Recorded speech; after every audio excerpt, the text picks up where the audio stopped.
जी, अस्सलाम वालेकुम। उम्मीद है कि आप तमाम दोस्त खैरियत से होंगे और आज का दिन भी ट्रेडिंग के हवाले से अच्छा गुज़रा होगा।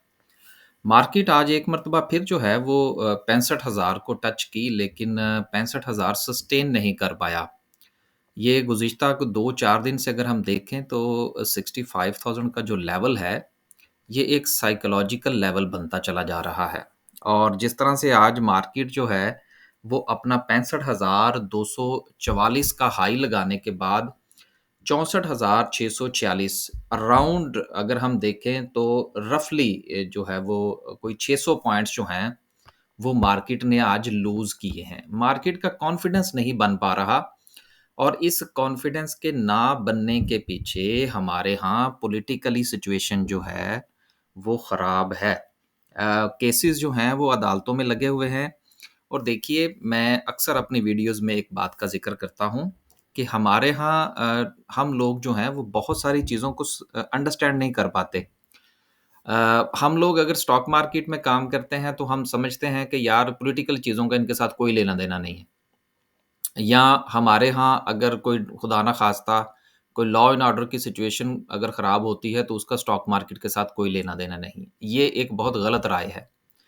अगर आप दोस्त अहबाब स्टॉक मार्केट को पूरी तरह से समझना चाहते हैं, तो सर ये एक ऐसा बिज़नेस है कि जिसमें हर तरफ नज़र रखनी पड़ती है। खुदा ना ख़ास्ता अगर इंटरनेशनली को खबर आएगी तो मार्केट जो है वो डिस्टर्ब होगी। अच्छी खबर आएगी, मार्केट ऊपर जाएगी। अ, कोई बुरी खबर आती है तो खुदा ना ख़ास्ता तो मार्केट के ऊपर नेगेटिव इम्पैक्ट होगा। लोकली लॉ एंड ऑर्डर की सिचुएशन होगी, मामला ख़राब होगा। पॉलिटिकल सिचुएशन होगी, मामला ख़राब होगा। लिहाज़ा यूँ समझ लीजिए कि ये स्टॉक मार्केट जो है, इसके ताने-बाने जो हैं, ये हर हर चीज़ के साथ मिले-जुले हैं। जिस तरह से आप यूँ समझ लीजिए अगर टैक्सेशन में इज़ाफ़ा होता है किसी भी हवाले से, मार्केट ऊपर होगी या नीचे होगी। इसी तरह से अगर आप जो है वो कोई रिलीफ़ देते हैं, कुछ सब्सिडी अनाउंस करते हैं, तो मार्केट के ऊपर उसका इम्पैक्ट आएगा। तो बेसिकली ये जो स्टॉक मार्केट का जो कारोबार है, ये हर किस्म की न्यूज़ के साथ जुड़ा होता है। ये मैं अक्सर अपनी वीडियोज़ में इस तरह से इसलिए बयान करता हूँ, क्योंकि मेरा ख़्याल है कि शायद मेरा वाहिद चैनल है, जो कि लोगों ने मुझे बताया, मेरे पास इतना टाइम ही नहीं होता। लेकिन मुझे फ़ीडबैक जो आता है, वो कहते हैं जी कि आपके अलावा स्टॉक मार्केट की वीडियो के अंदर पॉलिटिकल या दूसरी जो ख़बरें हैं, वो कोई डिस्कस नहीं करता। तो इसलिए शायद चूँकि हमें आदत नहीं है, इसलिए आपको लगता है कि शायद ये कोई अनहोनी बात हो रही है। तो बहरहाल हमारा ये सिलसिला जारी रहेगा, आज नहीं तो कल, कल नहीं तो परसों, जब थोड़ा वक़्त गुज़रेगा, तो यकीनन एहसास होगा कि यार ये खबरें जो हैं, ये मार्केट को मुतासिर करती हैं, इनका पढ़ना भी ज़रूरी होता है। ख़ैर, आगे चलते हैं। 600 पॉइंट्स जो हैं वो मार्केट ने आज लूज़ किए हैं, मार्केट 65,000 पर सस्टेन नहीं कर पा रही। कुछ खबरें हैं, उनका थोड़ा-सा जायज़ा लेते हैं, फिर जो है वो हम वापस आते हैं मार्केट की तरफ। पहली बात तो ये है कि पहली जो लेटेस्ट न्यूज़ है वो ये है कि पीटीआई से बल्ला वापस छीन लिया गया है। पेशावर हाई कोर्ट ने इलेक्शन कमीशन का फैसला बहाल कर दिया। अब इसका मतलब क्या है? इसका मतलब ये है कि मज़ीद पाकिस्तान में जो हमारा इलेक्शन है, कंट्रोवर्शियल होने जा रहा है। और अगर इलेक्शन कंट्रोवर्शियल होता है, तो इसके नतीजे में हमारे मामलात ख़राब होंगे। अब दोबारा से जंग शुरू हो जाएगी पीटीआई की दूसरे लोगों के साथ और इसका नतीजा बहरहाल मुझे कुछ निकलता हुआ नज़र नहीं आता। हमें ये दुआ करनी चाहिए कि ये मामला फ़हाम व तफ़हीम के साथ तय हो जाए, नहीं तो मार्केट के ऊपर इसका नेगेटिव इम्पैक्ट आएगा, क्योंकि लड़ाई जो है ये अब आगे बढ़ेगी। आगे चलते हैं। एक तो ये खबर है, दूसरी खबर जो है वो पाकिस्तान के हवाले से ये है कि हमारा जो डॉलर है, वो स्टेबल होता चला जा रहा है। डॉलर से मुराद हमारा जो रुपी है वो स्टेबल हो रहा है और डॉलर जो है वो ज़्यादा ऊपर नहीं जा रहा। बहुत अच्छा साइन है। लेकिन मसला ये है कि जो मैं अक्सर अपनी वीडियोज़ में कहता हूँ कि सिर्फ़ ये डॉलर का स्टेबल होना काफ़ी नहीं है, इसके साथ हमें कुछ दूसरे इंडिकेटर्स भी मूव होते हुए नज़र आने चाहिए। जिसमें हमारी एक्सपोर्ट है, हमारी इम्पोर्ट है, इन दोनों का डाटा है। इसके अलावा हमारी इंटरनेशनल रेटिंग जो है, उसके ऊपर थोड़ा-सा फ़र्क पड़ना चाहिए। ये सिर्फ़ महज़ जो है वो डॉलर को कंट्रोल करने से मामला जो है ये दुरुस्त नहीं होगा। क्योंकि अगर हम इसी तरह से कंट्रोल करते रहेंगे तो जो इन्वेस्टर है, वो अपना पैसा उसी तरह से बाहर पार्क करके बैठ जाएगा जिस तरह से आईटी कंपनीज़ ने किया हुआ था। क्योंकि वो समझते हैं कि ये जानबूझकर जो है ये डॉलर को रोका गया है क्योंकि बाकी इंडिकेटर्स जो हैं वो इसका साथ नहीं दे रहे। तो अगर ये इसी तरह से रहेगा तो लोगों की अपनी-अपनी राय है, लोग अपना पैसा रोके रोके हुए हैं, वो मज़ीद रोक लेंगे कि ये एकदम से जो है ये बबल बर्स्ट होगा, जिसको कहते हैं ना सुप्रिंग इम्पैक्ट कहते हैं हम इसको ना, कि जितना आप सुप्रीम को दबाते जाएँगे, वो एकदम से ऊपर आएगा। तो मेरा ये ख़्याल है कि ये भी कोई अच्छी बात नहीं है कि इन हमारे जो इंडिकेटर्स हैं, वो मूव नहीं कर रहे और डॉलर जो है वो आहिस्ता-आहिस्ता नीचे सरकता चला जा रहा है। तो ये भी कोई अच्छा साइन नहीं है। एक और खबर है, उसको भी शामिल करते हैं, फिर जो है वो हम चलते हैं मार्केट की तरफ। अब जो इंटरनेशनल बॉन्ड्स होते हैं पाकिस्तान के, जिस तरह से हमने लॉन्च कर रखे हैं, डॉलर्स के अंदर हैं, यूरो के अंदर हैं, जो हमने पैसा उठा रखा है इंटरनेशनल मार्केट से, अब बिल्कुल उसी तरह से जिस तरह से पाकिस्तान में हमारे जो है वो सुकूक अभी पिछले दिनों जो है वो हुकूमत ने पैसा उठाया ओपन मार्केट से और सुकूक जो है वो स्टॉक मार्केट के ज़रिए से ऑक्शन किया गया, फिर उसकी ट्रेड भी होती है। तो इसी तरह से ये बॉन्ड जो हैं, ये भी इंटरनेशनली ट्रेड होते हैं। अब पिछले साल मैं इसमें ये ऐड करता चलूँ कि जुलाई के महीने में, जून-जुलाई में जिस वक़्त ये अफ़वाहें अरूज पर थीं कि पाकिस्तान जो है वो डिफ़ॉल्ट करने जा रहा है, तो बेसिकली ये होता क्या है कि आपने एक अपना बॉन्ड लॉन्च किया बाहर और आपने कहा जी कि जब मैच्योर होगा, मिसाल के तौर पर एग्ज़ाम्पल देने लगा हूँ, तो मैच्योरिटी पर जो है जी 7% जो है वो प्रॉफ़िट दिया जाएगा। अब लोग उसके अंदर ट्रेड करना शुरू कर देते हैं, जिस तरह स्टॉक मार्केट में शेयर्स ट्रेड होते हैं। अब जैसे-जैसे न्यूज़ जो हैं वो नेगेटिव आती हैं, तो उस बॉन्ड की प्राइस जो है वो नीचे आ जाती है। बहरहाल इस वक़्त मुझे एग्ज़ैक्ट याद नहीं है लेकिन रफ़ली जो हमारा बॉन्ड था, वो कोई तकरीबन कोई मेरा ख़्याल है कि रफ़ली कोई 70% नेगेटिव में चला गया था। लेकिन फिर जब देखें जितना रिस्क होता है उतना रिवार्ड होता है। लेकिन जब लोगों ने उसको नेगेटिव खरीदा और उसके बाद हमारा आईएमएफ के साथ मुआहदा हो गया तो वही बॉन्ड जो था उससे फिर लोगों ने अरबों रुपया कमाया। तो बेसिकली ये सूरत-ए-हाल जो है ये इंटरनेशनली भी होती है, लोगों ने पैसा लगाया होता है। अब इन्वेस्टमेंट एजेंसीज़ जो हैं उनका ये कहना है, लेकिन ये अगर आप पूरा आर्टिकल पढ़ेंगे, बड़ा पढ़ने वाला आर्टिकल है, अगर टाइम हो तो इसको पढ़िएगा। अब इसके अंदर वो पूरी चीज़ बयान कर रहे हैं कि अगर पाकिस्तान के जो ख़ास तौर पर इलेक्शंस हैं, अगर वो अच्छे तरीके से पाया तकमील तक पहुँच जाते हैं, तो फिर पाकिस्तान की जो एजेंसीज़ हैं, जिन्होंने ये जो कि इन्वेस्टमेंट एजेंसीज़ हैं, उन्होंने कहा है कि फिर पाकिस्तान के बॉन्ड की जो कीमतें हैं, वो बेहतर हो जाएँगी। तो जब बॉन्ड जो है वो अच्छी कीमत पर ट्रेड होंगे, तो उसका फ़ायदा ये होगा कि हमारी जो क्रेडिट रेटिंग है वो बेहतर हो जाएगी। और अगर हम कोई मज़ीद बॉन्ड लॉन्च करना चाहेंगे तो वो हमें अर्ज़ा नरख़ों पर यानी कि कम से कम इंटरेस्ट पर हम लॉन्च कर सकेंगे। तो ये सारी चीज़ें जो हैं, ये 3-4 खबरें जो आज मैंने पढ़ी हैं, ये सारी की सारी लिंक हो रही हैं हमारे इलेक्शन के साथ। लेकिन अगर कोई नेगेटिव न्यूज़ आती है तो फिर यही एजेंसीज़ जो हैं, ये हमारे खिलाफ लिखना शुरू करेंगी, नेगेटिव इम्पैक्ट जो है वो जनरेट होगा, तो क्रेडिट रेटिंग्स जो हैं वो वैसे ही हमारी बहुत बुरी हैं। तो मज़ीद मामलात ख़राब हो सकते हैं। तो ये तो इंटरनेशनली और नेशनली कोई एक जो है था ये खबरें, इनको आप ज़रूर नज़र में रखिएगा। आगे चलते हैं जी। 1-2 खबरें हैं, उनको भी इंशाल्लाह शामिल करेंगे मज़ीद कंपनीज़ के हवाले से। लेकिन आगे चलते हैं और बात करते हैं सर्किट ब्रेकर की। रफली 250 पॉजिटिव में रही लेकिन ऑल टुगेदर मार्केट ने 600 पॉइंट्स आज लूज़ किए हैं। लेकिन अपर कैप की बात करें तो माशाल्लाह से आज 12 कंपनीज़ अपर कैप हैं, जिसमें शुगर इंडस्ट्री जो है वो हमें भागती हुई नज़र आ रही है चूँकि उनके रिज़ल्ट्स आए हैं ना इसलिए। उन्होंने अच्छे खासे माशाल्लाह से डिविडेंड अनाउंस किए हैं, तो आज उसके ऊपर भी हम थोड़ी-सी बात करेंगे। लेकिन केमिकल सेक्टर की डॉल जो है वो हमें नज़र आ रही है। 2 कंपनीज़ जो हैं वो हमें नज़र आ रही हैं, शुगर सेक्टर की, फिर आईएनआईएल भी है स्टील सेक्टर से, देन सो एंड सो।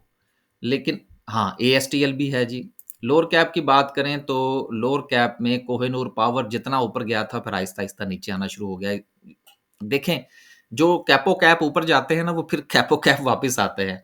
क्योंकि बेसिकली उनके पीछे जो खबरें आ रही होती हैं, वो ज़्यादा सस्टेन नहीं कर पाती। लेकिन कोहिनूर पावर के हवाले से खबर थी कि ये ₹13 पर जाएगा। अब मुझे हमारे एक दोस्त हैं उन्होंने बताया था नहीं ₹11 का बताया था। मैंने कहा यार मैं इस इन किस्म की खबरों पे काम नहीं धरता। आपने खरीदना तो खरीद लें। आगे चलते हैं जी और न्यूज़ हैं ख़ास तौर पर जो डिविडेंड के हवाले से हैं 3 कंपनीज़ हैं जिनके रिज़ल्ट्स थे। एक जेडब्ल्यूएस है, उन्होंने ₹37 की अर्निंग शो की है और ₹15 का डिविडेंड दिया है, बहुत अच्छा डिविडेंड है। फारान शुगर मिल है, ₹48 की अर्निंग है, ₹2.50 का डिविडेंड है, इन्होंने डिविडेंड बहुत कम दिया है। शाहताज वाले हैं, उनकी ₹33 की अर्निंग और ₹14 का डिविडेंड, माशाल्लाह से बहुत अच्छा डिविडेंड है। अब इसके साथ एक और न्यूज़ भी है जो कि जेडीडब्ल्यू शुगर मिल्स के हवाले से है कि ये अपनी जो एथेनॉल जो है उसकी तरफ जा रहे हैं। अब ये एथेनॉल क्या चीज़ है? बेसिकली यूँ समझ लीजिए कि दुनिया में अभी आज थोड़ा-सा हमारा टाइम लगेगा, ये शुगर इंडस्ट्री के हवाले से थोड़ा-सा बताता चलूँ। पिछले दिनों एक दोस्त ने कमेंट भी किया था जी कि आप में से कोई भी एनालिस्ट जो है या जो बात करते हैं वो शुगर इंडस्ट्री की बात नहीं करते या शुगर इंडस्ट्री की क्या बात करें। अब यहाँ पर मैं अगर एथेनॉल की डेफिनिशन बयान कर दूँ, तो ये जो आधे से ज़्यादा लोग जो हैं वो इसके शेयर ही खरीदने छोड़ देंगे। क्योंकि लोग ये कहेंगे जी कि ये इन लोगों ने शराब बनानी शुरू कर दी है। अब बंदा क्या करे? क्या ज़िक्र करे और क्या ना करे? क्योंकि हमारे यहाँ बस हालात तो पूरे-पूरे ही हैं ना। तो जिनके पास ये इनके शेयर हैं जी, वो फिर तैयारी पकड़ लें जी। इन लोगों ने एथेनॉल जो है वो बनाना शुरू कर दिया है और इसकी जो having per day production capacity जो है वो 2 लाख से 2,30,000 लीटर जो है, ये पर डे है। अब ये एथेनॉल जो बेसिकली दुनिया में जो कॉन्सेप्ट है ना, वो ये है कि वो एथेनॉल को मिक्स करते हैं पेट्रोल के अंदर। और उसके साथ इनका एक कॉम्बिनेशन बनाते हैं जिससे उन लोगों की जो कॉस्ट है पेट्रोल की वो नीचे आ जाती है। अब हमारे पास जितना गन्ना पैदा होता है और जितना ये प्रोजेक्ट था बेसिकली अगर ये हम तरतीब के साथ चल रहे होते ना, अब काफ़ी स्टोरियाँ फिर ज़हन में आ जाती हैं, फिर वो वीडियो थोड़ी-सी लंबी हो जाएगी कि बेसिकली शुरू में जो प्रोजेक्ट था वो यही था कि ये जितनी भी शुगर्स मिल्स हैं, ये साथ में एथेनॉल बनाएँगी और एथेनॉल जो है ये फिर हम मिक्स करेंगे पेट्रोल के अंदर, हमारी पेट्रोल की प्राइसेज़ जो है वो कंट्रोल हो जाएँगी।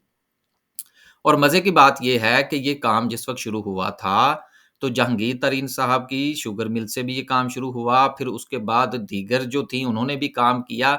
लेकिन मज़े की बात ये है कि जिस वक़्त ये मामला वो आया शरीफ ख़ानदान की जो शुगर मिल थी उसमें, तो फिर आपको याद होगा कि खबरें चली थी कि रॉ के एजेंट जो हैं वो पकड़े गए और उसके बाद वो लोग अंदर हुए, पता नहीं क्या कुछ हुआ। तो जो बाकी की शुगर मिल्स थी इन्होंने कहा जी छोड़ो दफ़ा करो। क्योंकि वजह ये है कि हमारे पास टेक्नोलॉजी नहीं थी और टेक्नोलॉजी जो थी वो मुयस्सर थी इंडियंस की और इंडियंस जो थे वो चूँकि सस्ते पड़ते थे एज़ कम्पेयर टू यूरोपियन के तो लिहाज़ा उनको हायर किया गया था इस टेक्नोलॉजी के लिए।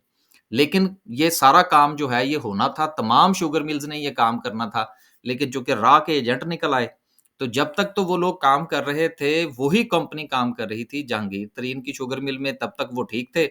लेकिन जब वो शरीफ फैमिली की तरफ आए तो फिर पता लगा कि वो रॉ के एजेंट होते हैं।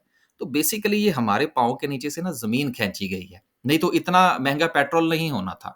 तो बहरहाल बात करने का मतलब ये है कि ये बहुत अच्छा जो है ये इकदाम है। दुनिया में जो शुगर मिल्स हैं, उनके यहाँ चीनी मेन प्रोडक्ट नहीं है।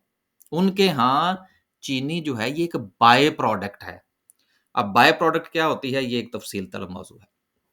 अगर हमारी शुगर मिल्स इस तरफ चल निकलें, तो ये जो ईपीएस आज आपको नज़र आ रही है ना ₹37 की, ₹48 की, ₹33 की, ये सर यहाँ से ये ₹37 से ₹370 की अर्निंग बनती है। शुगर से ये जो गन्ना है बेसिकली, ये जो हमारे पास सोना अल्लाह की ज़ात ने दिया हुआ है, इससे पता नहीं 70-100 किस्म के केमिकल्स बनते हैं। और फिर कहीं जाके जो बाद में यूँ समझ लीजिए फेंकने के लिए जो चीज़ बचती है ना, उसको शुगर कहते हैं। तो बहरहाल देखते हैं कि आने वाले दिनों में मज़ीद क्या होता है। अभी काफ़ी वक़्त जो है वो हमारी इस खबर ने ले लिया। आगे चलते हैं जी। आगे चलते हैं और बात करते हैं ओवरऑल मार्केट की। 300 पॉइंट्स जो हैं वो आज मार्केट ने गेन तो किए हैं, लेकिन अगर हम सेक्टर वाइज़ बात करें तो ऑयल एंड गैस जो है वो परफ़ॉर्म करता हुआ नज़र आया। आज भी 150 पॉइंट्स डाले।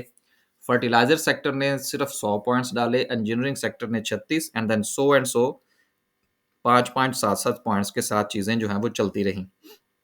हमने तो आज जो है वो 25% अपना पोर्टफोलियो बेचने की कोशिश की, 25% के अपना कुछ कैश जो है वो वापस निकाल लिया जाए, क्योंकि उम्मीद है कि कुछ चीज़ें जो हैं वो हमें नीचे जो हैं वो मिल जाएँगी, तो हम उसको दोबारा बायबैक करने की कोशिश करेंगे। आखिर में डिस्कस करते हैं जी आज की कैंडल को और कैंडल स्टिक क्या कहती है। कैंडल स्टिक का ये कहना है कि बार-बार जो है वो मार्केट 65,000 को ये यहाँ पर एक और छोटा-सा डबल टॉप बना है। और ये डबल टॉप इस चीज़ को ज़ाहिर करता है कि मार्केट जो है वो 65,000 से डरी हुई है और ख़बरें जो हैं ये मार्केट को सपोर्ट नहीं कर रहीं। लिहाज़ा फ़िलहाल राइट एट द मोमेंट जब तक मार्केट 65,000 से ऊपर क्लोजिंग नहीं देती, एक अच्छे वॉल्यूम के साथ, तब तक मार्केट के अंदर एग्रेसिव बाइंग करने की ज़रूरत नहीं है। ये मेरी एक अपनी राय है। अगर हम इसी चीज़ को डिस्कस करें डे की कैंडल पर, तो डे की कैंडल में जो अहम चीज़ है वो ये है कि मार्केट में जो लगने वाला वॉल्यूम है, वो इंक्रीज़ नहीं हो रहा। जो कि गुज़िश्ता काफ़ी दिनों से हम जिसके ऊपर नज़र रखे हुए हैं। देखिए वॉल्यूम जो है ये आपको मार्केट के अंदर इंटरेस्ट शो करता है, लेकिन अगर इंटरेस्ट नहीं है, तो यहाँ पर मैं एक चीज़ ये ऐड करता चलूँ कि देखिए शेयर्स की प्राइसेज़ बढ़ती किस वक़्त हैं? जब जब इन्वेस्टर का इंटरेस्ट पैदा होता है। मैंने अगर शेयर ₹15 का खरीदा है और वो ₹18 पे जाएगा तो कब जाएगा? ये उस सूरत में जाएगा जब बाकी लोगों के यहाँ भी पॉज़िटिविटी नज़र आएगी और वो पुरउम्मीद होंगे कि ये शेयर ₹18 क्रॉस कर जाएगा। तो बेसिकली ये पॉज़िटिव सेंटिमेंट होता है जो मार्केट को उठा के लेके जाता है। इस वक़्त जो है वो सेंटिमेंट जो है ये हमारा अटक गया है और तमाम लोगों की नज़रें जो हैं एक तो वो 11 तारीख पर हैं कि हमें आईएमएफ से पैसे मिल जाएँ और दूसरा जो हमारे यहाँ हर रोज़ जो है वो नई से नई स्टोरीज़ मिलती हैं, इलेक्शन के हवाले से ये ज़्यादा मार्केट को डिस्टर्ब किए हुए हैं। फ़िलहाल जो है वो ये है कि आप मार्केट में मौजूद रहिए, लेकिन लेस वॉल्यूम के साथ, अपना पैसा कैश में रखिए। हो सकता है कि मार्केट आपको कोई भी एक आध खबर आए तो वही शेयर्स जो आज आप 15 या 18 या ₹25 का खरीदने जा रहे हैं, कोई थोड़ा-सा सस्ता मैसर आ जाए। अच्छी कंपनियों पर नज़र रखिए और जैसे ही मार्केट प्रेशर में आए, आप उसमें बाइंग कीजिए। कुछ नहीं होता, इंशाल्लाह इलेक्शंस भी हो जाएँगे और मामलात जो हमारे आईएमएफ वाले हैं, वो भी निपट जाएँगे। मुझे तो पूरी-पूरी जो है वो उम्मीद है कि ये सारा कुछ ठीक हो जाएगा, लिहाज़ा हम तो नज़र रख कर बैठे हैं। आज हमने कुछ चीज़ें बेची हैं, कैश जो है वो निकाला है, तो वो इंशाल्लाह हम बाइंग करेंगे। अब बस जी, अब तक के लिए सिर्फ़ इतना ही। हमारी वीडियोज़ जो है जी इस ये एडिटेड नहीं होती, ये एज़ इट इज़ ही चलती है, जैसी हम रिकॉर्ड करते हैं स्क्रीन रिकॉर्डिंग पे वैसे ही आपके पास पहुँचती है। लिहाज़ा बहुत सारे अल्फ़ाज़ ऊपर-नीचे हो जाते हैं, कुछ जो वो क्या कहते हैं इम्ला की गलतियाँ भी हो जाती हैं, तो इन चीज़ों को ज़रा प्लीज़ इग्नोर किया करें। बहुत शुक्रिया जी, अल्लाह हाफ़िज़।